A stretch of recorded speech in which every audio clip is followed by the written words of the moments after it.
துதிக்கும் ஜெபத்திற்கும் நன்றி.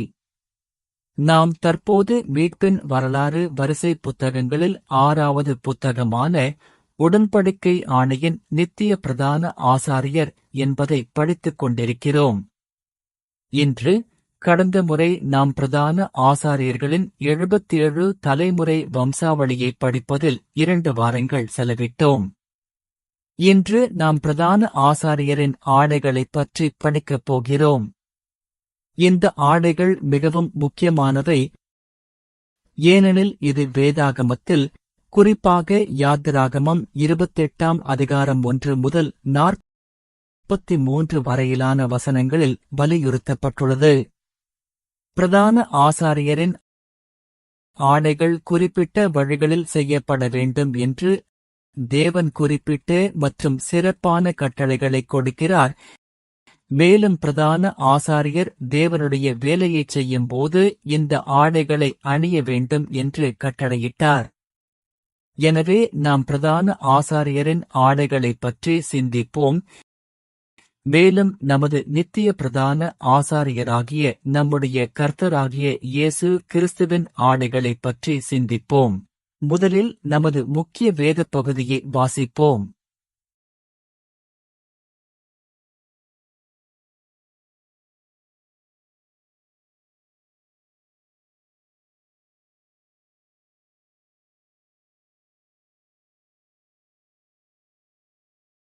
யாத்திராகமம் 28ஆம் அதிகாரம் வசனங்கள் 3 முதல் 6 வரை.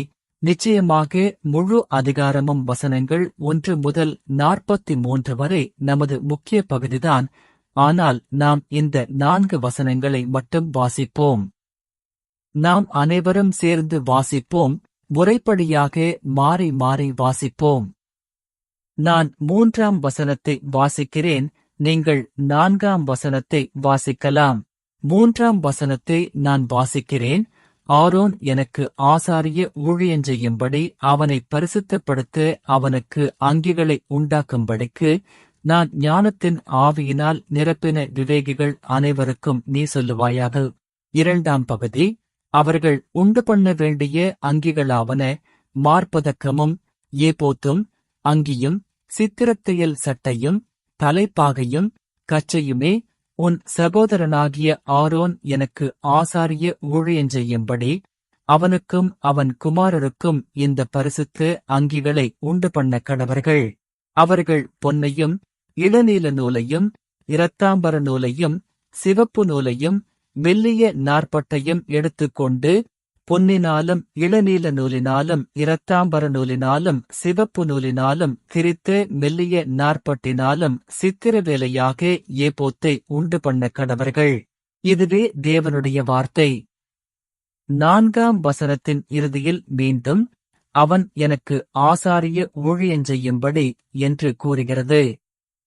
எனவே தேவனுக்கு ஊழியஞ்செய்வதில் இந்த ஆடைகள் மிகவும் முக்கியமானவை. நீங்களும் நானும் இந்த ஆடைகளைப் பெற்று நம் வாழ்வியல் முடிவில் அல்லது இன்று நமது விசுவாச வாழ்க்கையில் இந்த ஆடைகளை அணிந்து கொள்ள வேண்டும் என்று நான் மனதார ஜெபிக்கிறேன். அதன் மூலம் நாம் தேவனுக்கு ஊழியஞ்செய்ய தகுதியுள்ளவர்களாக இருப்போம். ஆமென். எனவே இந்த ஆடைகளை நாம் எங்கே பெறுவது? இந்த ஆடைகளைப் பற்றி சிந்திப்போம். ஆனால் பிரதான ஆசாரியரின் ஆணைகளைப் பற்றி சிந்திப்பதற்கு முன் வேதாகமத்தில் தோன்றும் சில ஆணைகளைப் பற்றி சிந்திப்போம். வேதாகமம் முழுவதும் தேவனுடைய மீட்பின் பணியில் ஆணைகள் ஒரு முக்கிய பங்கை வகிக்கின்றன. நாம் ஆதாமின் ஆணைகளைப் பற்றி சிந்திக்கலாம். ஆதியாகமம் 3ஆம் அதிகாரம் 21ஆம் வசனம்.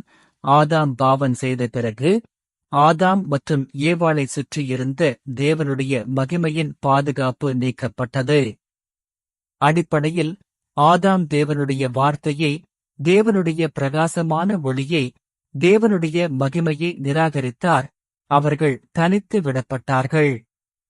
அதன் விளைவாக அவர்கள் ஒருவருக்கொருவர் தங்கள் சொந்த வெட்கத்தைக் கண்டார்கள். அவர்கள் நிர்வாணிகளாக இருப்பதை அறிந்தார்கள். அவர்கள் அத்தி இலைகளால் ஆடைகளைத் தைத்து அணிந்து கொண்டார்கள். அது நீண்ட காலம் நீடிக்கவில்லை. எனவே தேவன் தோலினாலான ஆடைகளை உண்டாக்கினார். தோல் ஆடைக்கு ஒரு மிருகத்தின் பலி தேவைப்பட்டது. இது நமக்காக தனது ஆடையை, தனது மூடுதலை கழற்றி எறிந்த நமது ஆட்டுக்குட்டியாகிய இயேசுவின் பலியை முன்னறிவிக்கிறது. பாவநிவர்த்தி அட்டோன்மெண்ட் என்றால் மூடுதல் என்று பொருள். இயேசு நம் பாவங்களுக்காக பாவநிவர்த்தி செய்கிறார். அதாவது மூடுதல், அவர் நமது வெட்கத்தை மூடினார். இரண்டாவதாக, யோசேப்பின் ஆடையான பலவர்ண அங்கியைப் பற்றி நாம் சிந்திக்கலாம். அங்கி என்ற அந்தச் சொல் எபிரேய மொழியில் கெடொனெட் ஆகும். அவருடைய தந்தை யாக்கோபுதான் தேவனுடைய மீட்பின் பணியின் சித்தத்தை நிறைவேற்றும் தெரிந்து கொள்ளப்பட்ட மகன் அவர்தான் என்பதைக் குறிக்க அவருக்கு சிறப்பு ஆடையை கொடுத்தார். அவருடைய ஆடை துண்டு துண்டாக கிழிக்கப்பட்டு இரத்தத்தால் கரைப்பட்டது. இது மீண்டும் கிழிக்கப்பட்டு இரத்தத்தால் கரைப்படப் போகும் இயேசுவை முன்னறிவிக்கிறது. நாம் எலியாவின் அங்கியைப் பற்றி சிந்திக்கலாம். அதை அவர் யோர்தான் நதியை பிரிக்கப் பயன்படுத்தினார். அது வல்லமையின் ஆடையாக இருந்தது. பின்னர் இயேசுவின் ஆடை இரத்தப்போக்குள்ள ஸ்திரீயைப் போல ஆடையின் ஓரத்தை, ஆடையின் நுனியைத் தொட்டாள், அவள் குணமடைந்தாள். அது வல்லமையின் ஆடை மற்றும் குணமாக்கும் ஆடை. இதைத்தான் மத்தேயு 9:28 மற்றும் 21 வசனங்களில் குறிப்பிட்டேன். பின்னர் யோவான் 19:23 மற்றும் 24 வசனங்களின்படி சிலுவையில் இயேசுவின் ஆடைகளைப் பற்றி நாம் சிந்திக்கலாம். இயேசுவிடம் மேலங்கியும் உள்ளங்கியும் இருந்தது.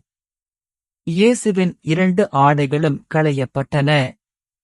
மேலங்கி 4 துண்டுகளாக கிழிக்கப்பட்டு 4 வெவ்வேறு இடங்களுக்கு எடுத்துச் செல்லப்பட்டது. இது 4 சுவிசேஷங்களை அல்லது உலகை மூடுவதற்காக 4 திசைகளிலும் பரப்பப்படும் தேவனுடைய வார்த்தையை குறிக்கிறது. ஆனால் உள்ளே தையலில்லாத அங்கி என்ற ஒரு துண்டு ஆடை உள்ளது. அது ஒன்றாகவே இருக்கும் தேவனுடைய வார்த்தையின் உட்புறத்தை, மையத்தை பற்றி கூறுகிறது. ஏதேன் தோட்டத்தில் ஒரு நதி இருந்தது போல அது வெளியே வந்து 4 வெவ்வேறு நதிகளாக ஓடுகிறது. இயேசுவின் வார்த்தை, தேவனுடைய வார்த்தையின் மையம், 4 வெவ்வேறு திசைகளில் வெளிவருகிறது. சரிதானே? எனவே ஆடைகள், இப்போது உங்களுக்கு ஒரு யோசனை கிடைத்திருக்கும். ஆடைகள் இயேசுவின் வல்லமையையும் குணமாக்கும் பணியையும் குறிக்கின்றன.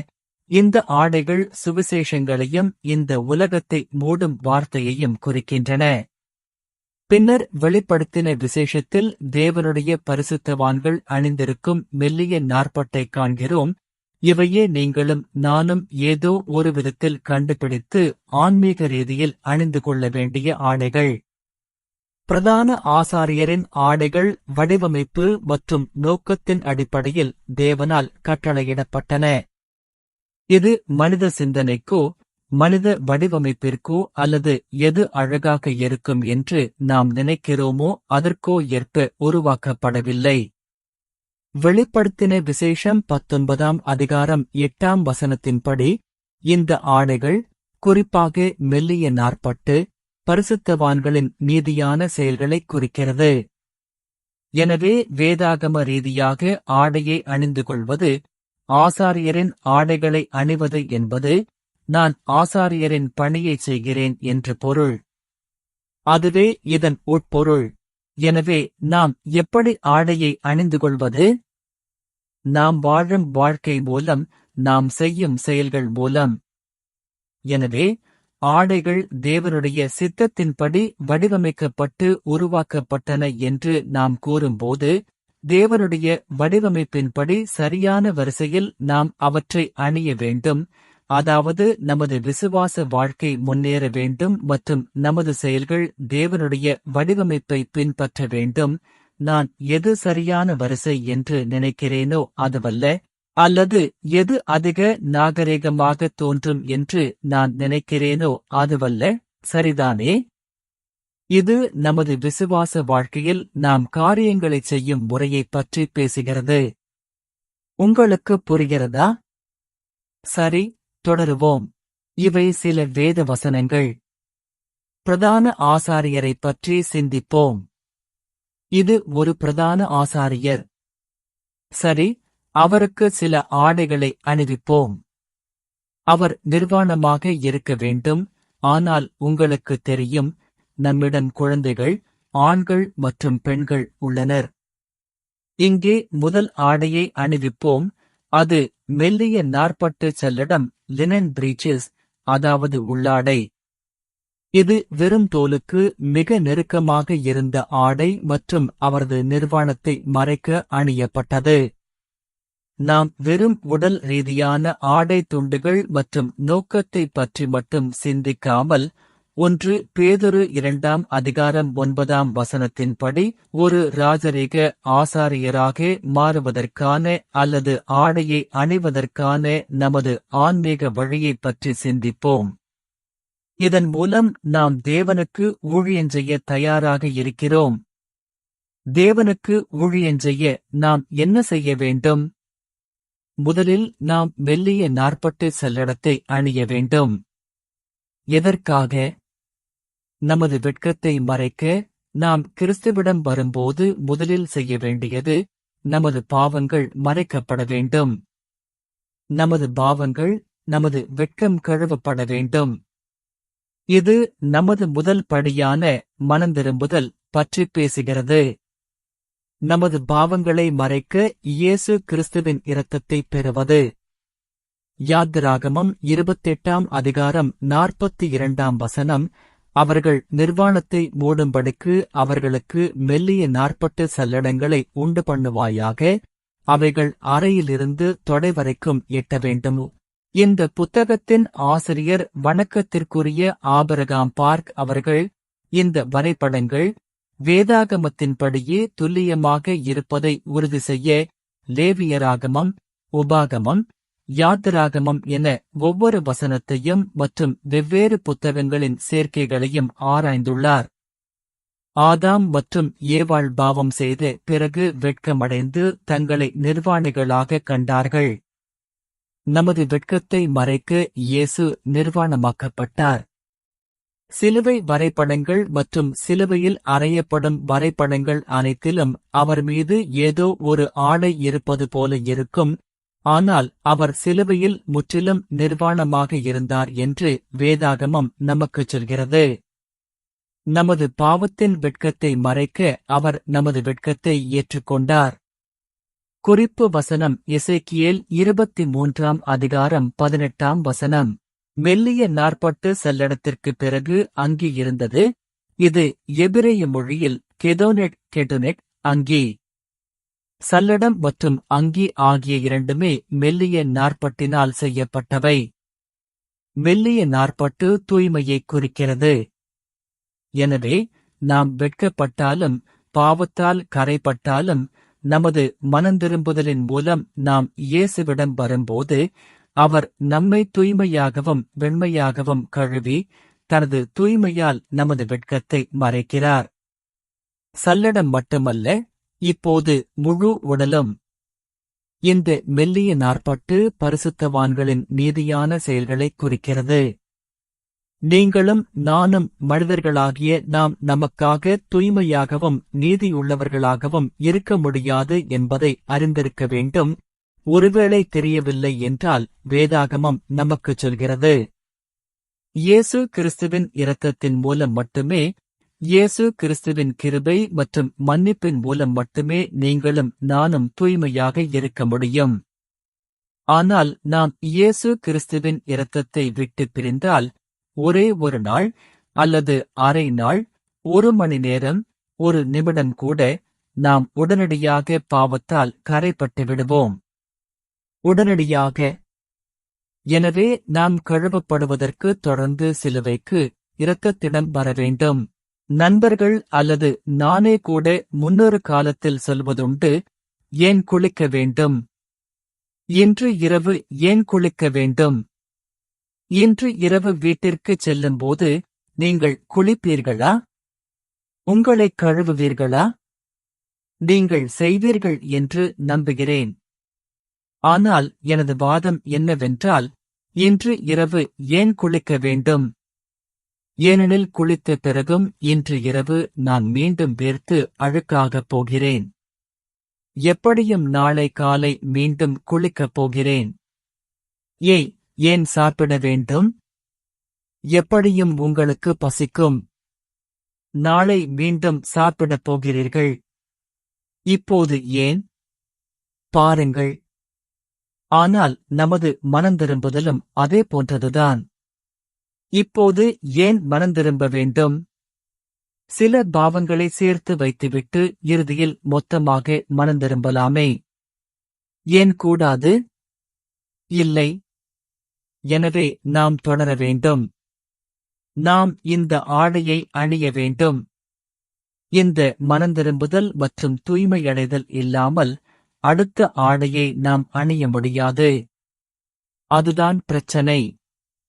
எனவே ஏசாயா 64 அதிகாரம் 6 நமது நீதியான செயல்கள் அழுக்கான கந்தைகளைப் போல இருக்கின்றன.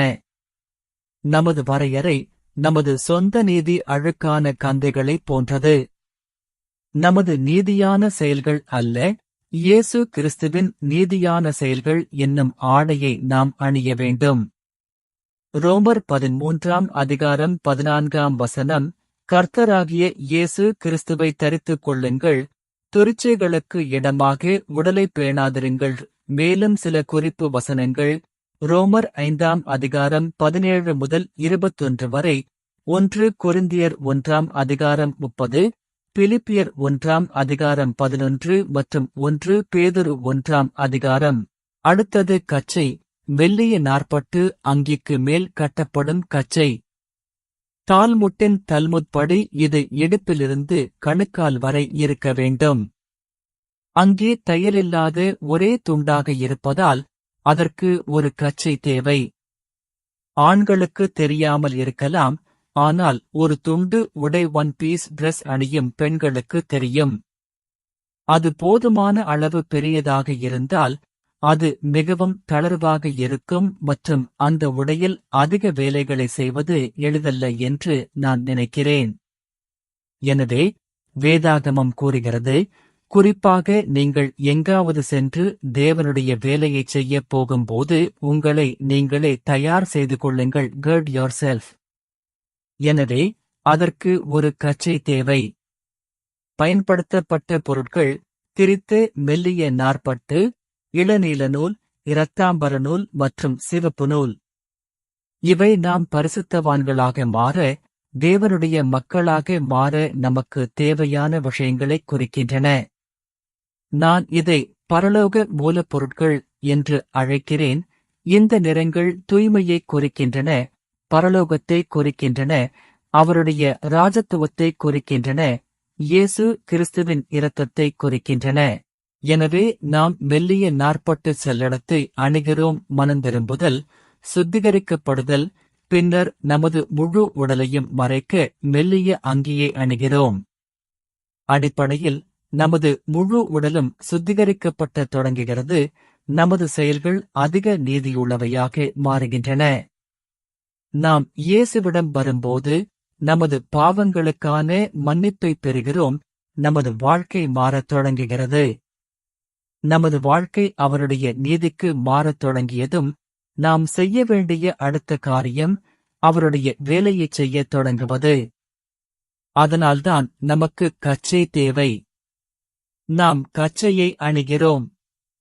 நாம் தேவனுடைய வேலையாட்கள் அல்லது ஊழியக்காரர்கள் என்று அழைக்கப்படுவதற்கு தேவையான மற்ற விஷயங்களை அணிகிறோம். இந்த கச்சை சில நேரங்களில் பணியின் கச்சை என்று அழைக்கப்படுகிறது, ஏனெனில் அங்கே ஒரு உடை போன்றது, கச்சை இல்லாமல் அதில் வேலை செய்வது கடினம். யாத்திராகமம் 12 அதிகாரம் 11 நீங்கள் அதை உண்ண வேண்டிய விதமாவது உங்கள் அறைகளில் கச்சை கட்டிக்கொண்டும். பஸ்காவின் போது தேவன் சொன்னார், உங்கள் அறைகளில் கச்சை கட்டிக்கொண்டு பஸ்கா ஆட்டுக்குட்டியின் மாம்சத்தை புசியுங்கள் என்று. ஏன்? நீங்கள் சாப்பிட்டு முடித்த உடனே யாத்திராகமம் வெளியேறுதல். எனவே தேவனுக்காகச் செல்ல அல்லது நகர அல்லது வேலை செய்ய நாம் ஆன்மீக கச்சையை அணிய வேண்டும். 1 பேதுரு 1:13 கூறுகிறது, ஆகையால் உங்கள் மனதின் அறையைக் கட்டிக்கொண்டு தெளிந்த புத்தியுள்ளவர்களாயிருந்து இயேசு கிறிஸ்து வெளிப்படும்போது உங்களுக்கு அளிக்கப்படும் கிருபையின் மேல் பூரண நம்பிக்கையுள்ளவர்களாயிருங்கள். இப்போது தேவன் உங்களின் மேல் தனது கிருபையையும் தனது ஆவியையும் பொழிய விரும்புகிறார். ஆனால் அந்த கிருபையைப் பெற நாம் ஆன்மீக ரீதியில் விழிப்புடனும் எச்சரிக்கையுடனும் இருக்க வேண்டும். நமது மனதின் அறையைக் கட்டிக்கொள்ள வேண்டும். தனது சித்தம் நிறைவேறும்படி தேவன் நமக்கு செய்ய வேண்டிய வேலைகளை தர விரும்புகிறார்.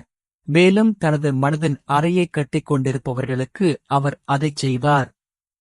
ஆனால் நாம் சிற்றின்பங்களில் மனநிறைவடைந்து தெளிந்த புத்தியில்லாமல் இந்த உலகத்தின் போதைகளில் விரித்திருந்தால், இந்த உலகத்தின் பல்வேறு கோட்பாடுகள் மற்றும் போதனைகளின் கலவையில் நாம் குழப்பமடைந்திருந்தால் நாம் அறையைக் கட்டிக் கொண்டிருக்க மாட்டோம். தேவன் நம் மூலம் தனது வேலையைச் செய்ய முடியாது. எனவே சீயோனே, நாம் நமது மனதின் அறையைக் கட்டிக்கொள்ள வேண்டும் என்று நான் ஜெபிக்கிறேன். காலம் வந்துவிட்டது. எந்த காலம்? நாம் வேலை செய்வதற்கான காலம். அல்லது நான் இப்படிச் சொல்ல வேண்டும், காலம் கடந்து கொண்டிருக்கிறது. எந்த காலம்? நாம் தேவனுடைய வேலையைச் செய்வதற்கான காலம். நீங்கள் எப்படி பார்த்தாலும் அவர் நமக்கு தரும் கிருபையையும் ஆசீர்வாதங்களையும் நாம் பெற்றுக்கொள்வதற்கும் எழுந்து நின்று அவரை மகிமைப்படுத்தும் மற்றும் அவர் நாம் நிறைவேற்ற விரும்பும் வேலையைச் செய்வதற்கும் நாம் விரைந்து நமது மனதின் அறையைக் கட்டிக்கொள்ள வேண்டும். லூக்கா 12:35 முதல் 37 வரை, உங்கள் அறைகள் கட்டப்பட்டதாகவும் உங்கள் விளக்குகள் எரிகிறதாகவும் இருப்பதாக. தங்கள் எஜமான் கல்யாணத்திலிருந்து வந்து தட்டும்போது உடனே அவருக்கு திறக்கும்படி அவரோடு காத்திருக்கிற மனிதருக்கு ஒப்பாயிருங்கள். அவர் மீண்டும் வருகிறார். ஆனால் நீங்கள் ஆடை அணிந்து அறையைக் கட்டிக்கொண்டு இருங்கள். பின்னர் தலையில் தலைப்பாகை, சாதாரண ஆசாரியருக்கு தொப்பி கேப் என்று அழைக்கப்படுவதையே அணிவார். பிரதான ஆசாரியர் மட்டுமே தலைப்பாகை அணிகிறார். அதன் வடிவம் மாறுபட்டது. தொப்பி ஒரு கூம்பு தலை போன்றது. தலைப்பாகை காளான் போன்றது. மிஸ்னெஃபெட் என்பது தலைப்பாகையின் பெயர். அதன் பொருள் சுற்றிக் கட்டுதல் என்பதாகும். உங்கள் தலையைச் சுற்றிக் கட்டுங்கள். அது எதைக் குறிக்கிறது? இது மீண்டும் மெல்லிய நார்ப்பட்டினால் செய்யப்பட்டது, நெய்பவரின் வேலை. அதன் முன்பக்கத்தில் ஒரு பொன் தகடு உள்ளது. அதில் கதோஷ் லியாவே என்று எழுதப்பட்டுள்ளது, அதாவது கர்த்தருக்கு பரிசுத்தம். லேவியராகமம் 8:9 தலைப்பாகையை அவன் தலையிலே வைத்து தலைப்பாகையின் முன்புறத்திலே பொற்பட்டமாகிய பரிசுத்த கிரீடத்தை கர்த்தர் மோசேக்கு கட்டளையிட்டபடியே வைத்தான். பொன் தகட்டில் செதுக்கப்பட்ட வாசகம், கர்த்தருக்கு பரிசுத்தம், ஹோலி டு த லார்ட். இது ஒரு இளநீல நாடா மூலம் தலைப்பாகையில் கட்டப்பட வேண்டும். தலையை மூடுவது என்பது தேவனுடைய வார்த்தைக்கு முன்பாக ஒருவருடைய மாம்ச சிந்தனைகளை முற்றிலும் மூடுவதைக் குறிக்கிறது. தேவனுக்கு ஊழியஞ்செய்ய தயாராக இருக்கும் ஆசாரியர்கள் அல்லது மக்கள் இயேசுவின் தூய்மையுடனும் பொன் பட்டையுடனும் இந்த மெல்லிய நார்ப்பட்டினால் தங்கள் தலையைச் சுற்றி கட்டி இருக்க வேண்டும்.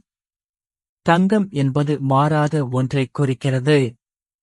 எனவே தங்கம் நித்தியத்தை குறிக்கிறது. ஆசரிப்பு கூடாரத்தில் நிறைய தங்கம் உள்ளது, ஏனெனில் அது நித்தியத்தை குறிக்கிறது. எனவே தலையை மூடுவது என்பது எனது சொந்த எண்ணங்களை மூடுவதைக் குறிக்கிறது. மேலும் நாம் எதை பின்பற்ற வேண்டும் என்பது நமது தலை மற்றும் நெற்றி. நெற்றி என்பது எனது பாதை, எனது முன்னோக்கிய நகர்வு, நான் நடக்கும்போது முதலில் செல்லும் விஷயம். நான் அந்த வழியாக தலை வைத்துள்ளேன், I am headed that way என்று சொல்கிறோம். அதன் பொருள் என்ன? என் தலை அந்த பக்கம் செல்கிறது, இல்லையா? என்னை வழிநடத்துவது என் தலை, என் நெற்றி. என் நெற்றியில் என்ன இருக்க வேண்டும், அதாவது நோக்கம், குறிக்கோள், திசை மற்றும் என் நடையின் முடிவு, என் வாழ்க்கை கர்த்தருக்கு பரிசுத்தம். கர்த்தருக்கு பரிசுத்தமாக இருப்பதே எனது நோக்கம், எனது குறிக்கோள், எனது திசை. நீங்கள் படிகளை பார்க்கிறீர்களா? இதுவரை பார்த்தவற்றை திருப்புதல் செய்யலாமா? முதலாவது எது? மெல்லிய நாற்பட்டு சல்லடம் மனந்திரும்புதல். இரண்டாவது அங்கி. அதன் பொருள் என்ன? நீதியான செயல்கள், ஆண்டவரே. பின்னர் கச்சை. நல்லது, நல்லது. கச்சை தேவனுடைய வேலையைச் செய்ய தயார். சரியா? பின்னர் நாம் தேவனுடைய வேலையைச் செய்யும்போது யாருடைய வழிகளில்? எனது வழியா? நான் என் வழியில் செய்தேன் என்பதா? இல்லை, தேவனுடைய வழிகளில்.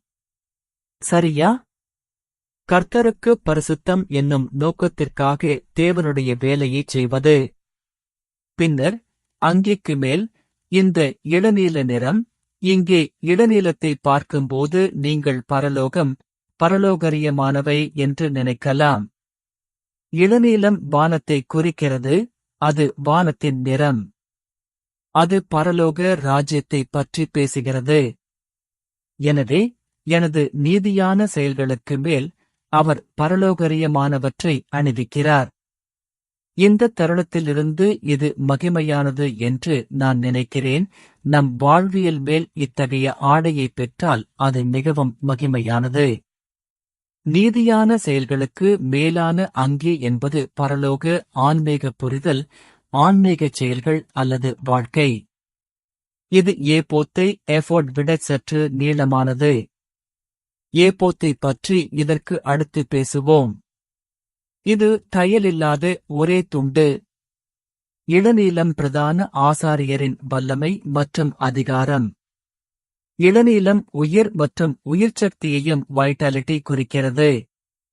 எனவே இயேசுவால் வழங்கப்படும் நமது நீதியான செயல்களுக்கு மேல் அவர் நம்மை பரலோக உயிர்ச்சக்தியாலும் வாழ்வாலும் ஆன்மீக வாழ்வியல் புரிதலாலும் மூடுவார் என்று நான் மனதார ஜெபிக்கிறேன்.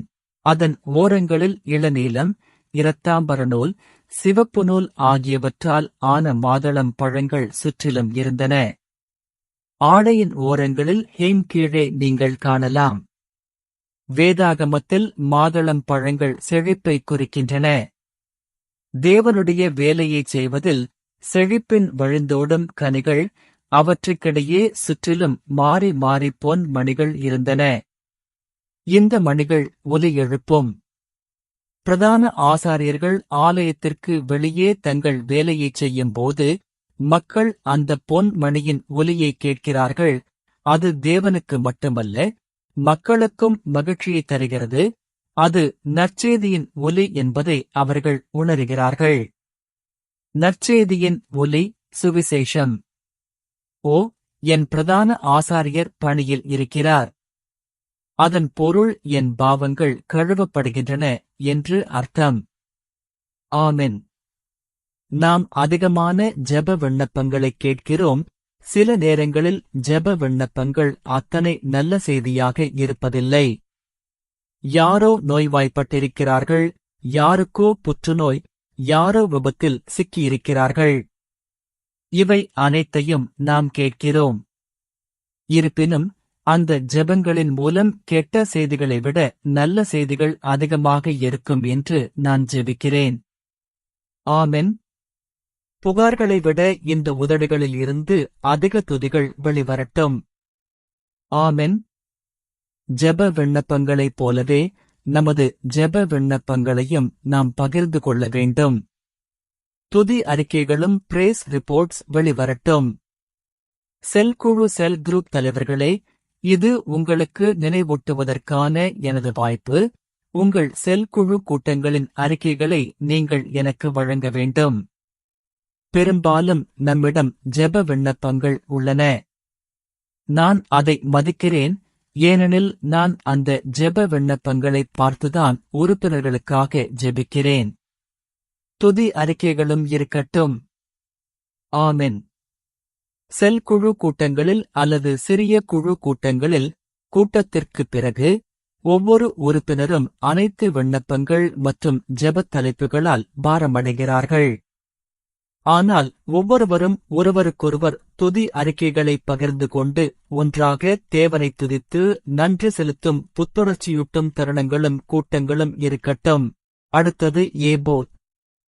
அந்த அனைத்து துண்டுகளுக்கும் பிறகு இறுதியாக நாம் ஏபோத்தை அணிய முடிகிறது.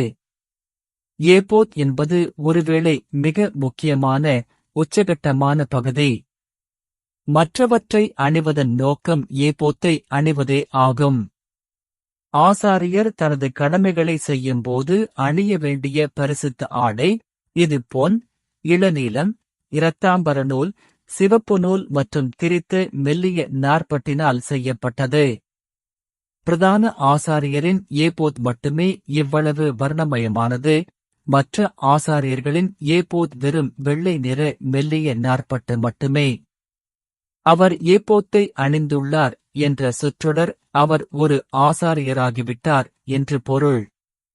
அமெரிக்காவில் அவர் இப்போது வெள்ளை மாளிகையில் வசிக்கிறார் என்றால் அவர் ஜனாதிபதியாகிவிட்டார் என்று பொருள் கொள்வது போல. எனவே வெள்ளை மாளிகை ஜனாதிபதி பதவியை குறிக்கிறது. ஏபோத் ஆசாரியத்துவத்தை குறிக்கிறது. அவர் ஆசாரியராக தனது கடமைகளை நிறைவேற்றுகிறார். உடன்படிக்கை பெட்டி எவ்வளவு முக்கியமோ அவ்வளவு முக்கியமாக ஏபோத் கருதப்பட்டது. முழு ஆசரிப்பு கூடாரத்தின் மையத்தை பாருங்கள். அதன் மையத்தில் உடன்படிக்கை பெட்டியைப் போலவே ஏபோத் உள்ளது. பின்னர் ஏபோத்தின் மேல் இந்த படத்திற்கும் இந்த படத்திற்கும் இடையிலான வித்தியாசத்தை உங்களால் பார்க்க முடிந்தால் ஏபோத்தின் கச்சையை பார்க்கலாம். மீண்டும் அதேபோல உள்ளே இருக்கும் கச்சையைப் போலவே தேவனுடைய வேலையைச் செய்ய வேண்டும். ஏபோத்தின் மேல் இடுப்பைச் சுற்றி அணிய வேண்டிய கலைநயத்துடன் நெய்யப்பட்ட கச்சை ஏபோத்தின் அதே பொருட்களால் ஆனது. மீட்பின் வரலாற்றில் தொடர்ந்து செயல்படும் கர்த்தர். அதையே இது முன்னறிவிக்கிறது. பிரதான ஆசாரியரின் இந்த ஏபோத் இயேசு கிறிஸ்துவின் ஏபோத் ஆகும். அவர் இன்றும் பணியில் இருக்கிறார். இயேசு இந்த பூமிக்கு வந்து அனைவரிடமும் சொன்னார், இன்றும் மக்களுக்காக பாவ நிவர்த்தி செய்ய எனது பிதா பணியில் இருக்கிறார் என்று. 8வது நியாயவிதி மார்பதக்கம் பிரஸ்ட் பீஸ் ஆஃப் ஜட்ஜ்மெண்ட். மார்பில் ஒரு சதுர மார்பதக்கம் உள்ளது. சதுரம் 22.5 சென்டிமீட்டர் நீளம் மற்றும் அதே அளவு அகலம் அல்லது உயரம். இது நீதியையும் நியாயத்தையும் குறிக்கிறது. தேவன் நீதியுள்ளவர். 12 கோத்திரங்களை குறிக்க 12 கற்கள் உள்ளன. அந்த 12 கோத்திரங்களும் தேவனுடைய இருதயத்தில், தேவனுடைய பக்கத்தில் உள்ள தேவனுடைய மக்களைக் குறிக்கின்றன. அதன் உள்ளே ஒரு சிறிய பை உள்ளது. அங்கே ஊரீம், யோரிம் மற்றும் தும்மீம், டும்மீம் ஆகிய 2 கற்கள் இருந்தன, வெள்ளை மற்றும் கருப்பு. இந்த கற்கள் தேவனுடைய சித்தத்தை குறிக்கின்றன. அவை முக்கியமான பிரச்சனைகள் மற்றும் தருணங்களில் தேவனுடைய சித்தத்தை பிரித்தறிய பயன்படுகின்றன. வெளிப்படுத்தின விசேஷம் 19ஆம் அதிகாரம் வசனங்கள் 11 முதல் 16 வரை திருப்புங்கள். வெளிப்படுத்தின விசேஷம் 19ஆம் அதிகாரம் 11 முதல் 16 வரை. பின்பு பரலோகம் திறந்திருக்க கண்டேன். இதோ, ஒரு வெள்ளை குதிரை காணப்பட்டது. அதன் மேல் ஏறியிருந்தவர் உண்மையுள்ளவர் என்றும் சத்தியமுள்ளவர் என்றும் எனப்பட்டார். அவர் நீதியாய நியாயந்தீர்த்து யுத்தம் பண்ணுகிறார். அவருடைய கண்கள் அக்கினி ஜுவாலையைப் போலிருந்தன. அவருடைய தலையின் மேல் அநேக கிரீடங்களிருந்தன. எழுதப்பட்டிருந்த ஒரு நாமமும் அவருக்குண்டு. அதை அவரைத் தவிர வேறொருவனும் அறியான். இரத்தத்தில் தோய்க்கப்பட்ட வஸ்திரத்தை தரித்திருந்தார். அவருடைய நாமம் தேவனுடைய வார்த்தை என்பது. நான் அங்கே நிறுத்துகிறேன். கர்த்தர் நம்மிடம் திரும்பி வருகிறார். அவர் ஒரு குறிப்பிட்ட ஆடையை அணிந்திருக்கிறார். ஆடை அவருடைய செயல்களையும் குறிக்கிறது. இயேசு யார் என்பதை நாம் புரிந்து கொள்ளவும் அடையாளம் காணவும் ஆடைகளை சரியாக புரிந்து கொள்ள வேண்டும். நினைவில் கொள்ளுங்கள், இயேசு வந்தபோது மக்கள், நீர் யார் என்று கேட்டார்கள். யோவான் ஸ்நானகன் கூட, வருகிறவர் நீர்தானா அல்லது வேறொருவர் வர காத்திருக்க வேண்டுமா என்று கேட்டார். ஒவ்வொரு முறையும் இயேசு அவர்களுக்கு என்ன சொன்னார்? இயேசு அவர்களிடம், நான் என்ன செய்கிறேன் என்று பாருங்கள் என்று சொன்னார். பழைய ஏற்பாடு தீர்க்கதரிசனம் சொன்னது அதைத்தான். சப்பானிகளை நடக்க வைப்பது, உயிர் கொடுப்பது, நோயாளிகளை குணப்படுத்துவது இல்லையா? நான் என்ன செய்கிறேன் என்று பாருங்கள். ஆடைகளை புரிந்து கொள்வது தேவன் என்ன செய்கிறார் என்பதை பார்க்க அனுமதிக்கும். இன்று தேவன் என்ன செய்கிறார் என்பதை நாம் புரிந்து கொண்டு பார்க்கும்போது, அது நாம் எந்த காலத்தில் வாழ்கிறோம் என்பதை நமக்குச் சொல்லும் மற்றும் அதை புரிந்து கொள்ள அனுமதிக்கும். அதனால்தான் இது முக்கியம். மற்றொரு பகுதிக்கு திருப்புவோம். கொலோசையர் 3:12. கொலோசையர் 3:12. ஆகையால் தேவனாலே தெரிந்து கொள்ளப்பட்ட பரிசுத்தரும் பிரியருமாய், உருக்கமான இரக்கத்தையும் தயவையும் மனத்தாழ்மையையும் சாந்தத்தையும் நீடிய பொறுமையையும் தரித்துக் கொள்ளுங்கள். நீங்களும் நானும் அணிய வேண்டிய ஆடைகள் இவையே. என்ன? உருக்கமான இரக்கம், தயவு, மனத்தாழ்மை, சாந்தம் மற்றும் நீடிய பொறுமை ஆகியவற்றை தரித்துக் கொள்ளுங்கள். ஒருவரையொருவர் தாங்கி, ஒருவருக்கொருவர் விரோதமாய் எவருக்காவது குறைபாடுண்டானால், கிறிஸ்து உங்களுக்கு மன்னித்தது போல நீங்களும் ஒருவருக்கொருவர் மன்னியுங்கள். அதன் மூலம் நாம் தேவனுடைய முன்னிலையில் வர முடியும். நீங்களும் மற்றவர்களுக்கும் ஆடைகளை அணிவிக்க வேண்டும் என்று நான் உங்களுக்கு சவால் விடுகிறேன். இதைப் பற்றி பிறகு பேசுவேன். ஆனால் இந்த முறை நான் போதகர் மாநாட்டிற்குச் சென்றபோது ஒரு சகோதரர் வந்தார். யாரோ ஒருவர் அவரை எனக்கு அறிமுகப்படுத்தினார். அந்த நபர் ஒரு வீடற்றவர், ஹோம்லெஸ். ஆனால் கிறிஸ்துவின் சகோதர சகோதரிகள் இந்த மனிதரை வீதிகளில் இருந்து அழைத்து வந்து குளிப்பாட்டி புதிய ஆடைகளை அணிவித்தனர்.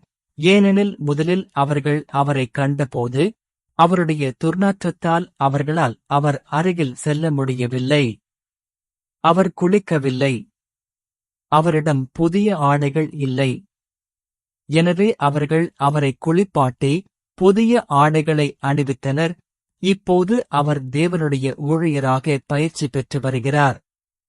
சில நேரங்களில் நாம் மற்றவர்களின் வெட்கத்தை பார்க்கும்போது, இந்த மக்களின் துர்நாற்றத்தை நுகரும்போது, அவர்களின் அழுக்கை பார்க்கும்போது நாம் விரல் காட்டுகிறோம் அல்லது பின்வாங்குகிறோம்.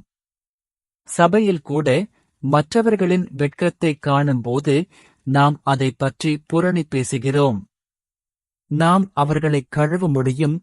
அவர்களின் வெட்கத்தை மறைக்க மெல்லிய நாற்பட்டு சல்லடத்தை அவர்களுக்கு அணிவிக்க முடியும். இயேசு நாம் அதைச் செய்யத்தான் விரும்புகிறார்.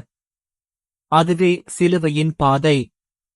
நமக்காக ஆடைகளை அணிவது மட்டுமல்லாமல், இப்போது நமது வெட்கத்தை மறைக்க நமது சொந்த ஆடைகள் இருப்பதால் அவர்களுக்கு, மற்றவர்களுக்கு, ஒருவருக்கொருவர் ஆடைகளை அணிவிக்க முடியுமா? ஆடைகளை அணியும் வரிசை ஆசரிப்பு கூடாரத்திற்குள் நுழைவதைப் போன்றது. நாம் நீண்ட காலமாக ஆசரிப்பு கூடாரத்தைப் பற்றி படித்திருக்கிறோம், இல்லையா? வாசல் வழியாக நீங்கள் முதலில் காண்பது பலிபீடம். அது சிலுவையை குறிக்கிறது. அங்கே மெல்லிய நாற்பட்டு சல்லடத்தைப் போலவே நமது பாவங்கள் கழுவப்படுகின்றன. சரியா? மெல்லிய நாற்பட்டு சல்லடத்தைப் போலவே. பின்னர் நீங்கள் வெண்கலத் தொட்டிக்குச் செல்கிறீர்கள். அங்கே நமது செயல்கள் சுத்திகரிக்கப்படுகின்றன, நீதியுள்ளவையாக்கப்படுகின்றன. இப்படியே தொடர்கிறது. எனவே அந்த வரிசை ஆசரிப்பு கூடாரத்திற்குள் உடன்படிக்கை பெட்டி வரை செல்வதைப் போன்றது. பிதாவாகிய தேவனுடைய முன்னிலையில் நிற்பதற்கான பரிசுத்தமாக்கப்படுதல் சாங்டிஃபிகேஷன் செயல்முறை மனந்திரும்புதல் மற்றும் பாவநிவர்த்தி, நீதியான செயல்கள், நீதிமானாக்குதல், பரிசுத்தமாக்கப்படுதல் மற்றும் இறுதி நியாயத்தீர்ப்பு. எனவே நீங்களும் நானும் இந்த ஆடைகளை அணிய முடியும் என்று நான் மனதார ஜெபிக்கிறேன். இயேசு நமக்கு அந்த ஆடைகளைத் தந்தார். கர்த்தராகிய இயேசு கிறிஸ்துவைத் தரித்துக் கொள்ளுங்கள். அங்கேயே நின்றுவிடாமல் மற்றவர்களுக்கும் ஒருவருக்கொருவர் இந்த உலகத்திற்கும் இந்த ஆடையை நாம் அணிவிக்க முடியும். அதன் மூலம் அவர்கள் நமது பிதாவின் முன்னிலையில் வர முடியும். ஜெபிப்போம். அன்புள்ள பரலோக பிதாவே, ஆசாரியர்கள் உமக்கு ஊழியஞ்செய்யும்படி நீர் அவர்களுக்கு கொடுத்த ஆடைகளைப் பற்றி சிந்திக்க இந்த நேரத்தை தந்ததற்காக உமக்கு மிக்க நன்றி. எலிசா சொன்னது போல, எனக்கு இன்னும் அதிக வல்லமையை தாரும் என்று கேட்டு எலியாவின் அங்கியைப் பெற்று எலியா செய்து அதே காரியங்களைச் செய்ய முடிந்ததோ, அதேபோல இயேசுவே, நீர் உமது அங்கியை எங்களுக்கு தந்திருக்கிறீர் என்று நாங்கள் நம்புகிறோம். அதன் மூலம் நீர் செய்து அதே காரியத்தை எங்களால் செய்ய முடியும். மற்றவர்களுக்காக பாவ நிவர்த்தி செய்வது, உமது ஆடையால் மற்றவர்களின் வெட்கத்தை மறைப்பது. எனவே பிதாவே, இந்த பணியை புரிந்து கொள்ள எங்களுக்கு உதவி செய்யும். அதன் மூலம் நீர் மீண்டும் இரத்தத்தில் தோய்க்கப்பட்ட வஸ்திரத்துடன் வரும்போது, உமது செயல்கள் மற்றும் உமது வார்த்தை மூலம் உங்களை நாங்கள் அடையாளம் காண முடியும். பிதாவே, உமது வார்த்தையை புரிந்து கொள்ள இந்த ஆடையைப் பெற எங்களுக்கு உதவி செய்யும். உமது கிருபைக்காக மிக்க நன்றி. இயேசுவின் நாமத்தில் ஜெபிக்கிறோம். ஆமென். உமது கிருபைக்காக மிக்க நன்றி. இயேசுவின் நாமத்தில் ஜெபிக்கிறோம். ஆமென். தேவனுக்கு நன்றி செலுத்துங்கள்.